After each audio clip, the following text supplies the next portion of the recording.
माता सावित्रीबाई फुले यांच्या त्यागी आणि समर्पित जीवनाचा आदर्श घ्यावा. अनामिका इंगोले.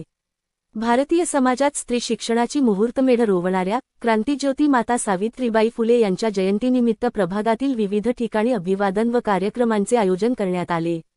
यावेळी सामाजिक कार्यकर्त्या अनामिका इंगोले यांनी माता सावित्रीबाई फुले यांच्या त्यागी, संघर्षमय आणि समर्पित जीवनाचा आदर्श समाजाने घ्यावा, असे आवाहन केले. उल्हासनगर सुभाष टेकडी परिसरात माता सावित्रीबाई फुले जयंतीनिमित्त सामाजिक प्रबोधन करण्यात आले. त्यावेळी अनामिका इंगोले बोलत होत्या.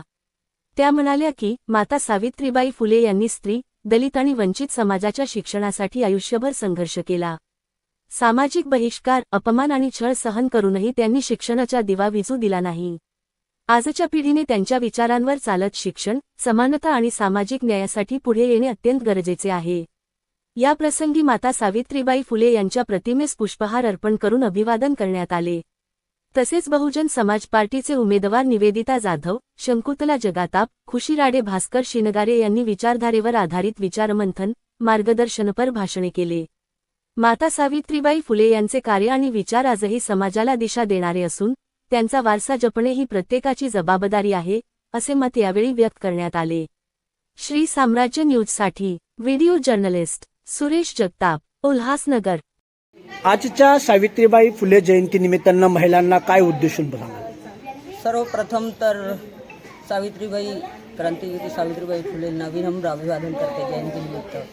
आणि सावित्रीबाई फुलेने जे कार्य केलं, जो संघर्ष केला आहे महिलांच्या प्रगतीसाठी, त्यांना गुलामीतून मुक्त करण्यासाठी, ते कार्य या आमच्या समस्त महिलांनी, म्हणजे जे समतेचं होतं, जे महिलांच्या त्यांच्या पुढच्या पिढीच्या सामाजिक न्यायासाठी होतं, ते कार्य जे आहे धडाडीचं, भयमुक्त असं कार्य पुढे येऊन समाजामध्ये निर्भयपणे या महिलांनी करावं.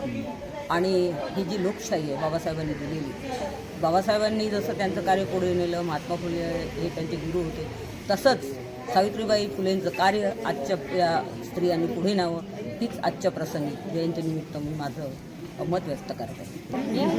तर आज निवडणुकी सर्वत्र वातावरण आहे आणि महिलांना आरक्षण सुद्धा दिलेले आहे 50%. काय सांगाल याबद्दल? माझा एकच संदेश आहे, डॉक्टर बाबासाहेब आंबेडकरांनी संविधानामधून सगळ्यांना आरक्षणाची प्रोव्हिजन केली आणि ते आरक्षण आपलं म्हणजे राजकीय आरक्षण पण पडलेलं आहे. ज्या महिला आरक्षणा सीटावरती इलेक्शन लढत आहे तर त्यांना अशी विनंती आहे की तुम्ही आतापर्यंत घराच्या बाहेर पडलेल्या नाही आहात किंवा उंबरठ्याच्या बाहेर आलेल्या नाही आहात.